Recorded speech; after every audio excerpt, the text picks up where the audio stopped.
തെക്കുംഭാഗം ശാന്തമായൊരു ഗ്രാമം. പച്ചപ്പ് നിറഞ്ഞ പാടങ്ങളും പുഴയുടെ കളകലാരവും സ്നേഹമുള്ള മനുഷ്യരും.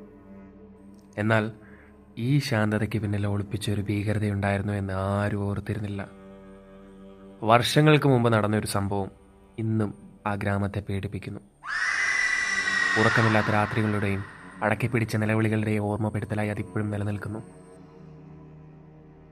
നാരായണൻ വൈദ്യർ, ഗ്രാമത്തിലെ പ്രസിദ്ധനായ ചികിത്സകൻ. ഒരു മഴയുള്ള രാത്രിയിൽ പതിവ് പോലെ രോഗികളെ കണ്ട് വീട്ടിലേക്ക് മടങ്ങുകയായിരുന്നു അദ്ദേഹം. വഴിയിൽ വിജനമായ ഒരു വളവിൽ ഒരു രൂപം അദ്ദേഹത്തെ കാത്തിരിപ്പുണ്ടായിരുന്നു.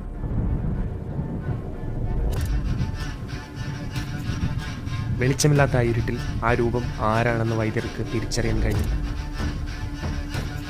പെട്ടെന്ന് ആ രൂപം മുന്നോട്ട് നീങ്ങി. വികൃതമായൊരു മുഖം, തിളങ്ങുന്ന കണ്ണുകൾ, നീണ്ട കൂർത്ത നഖങ്ങൾ.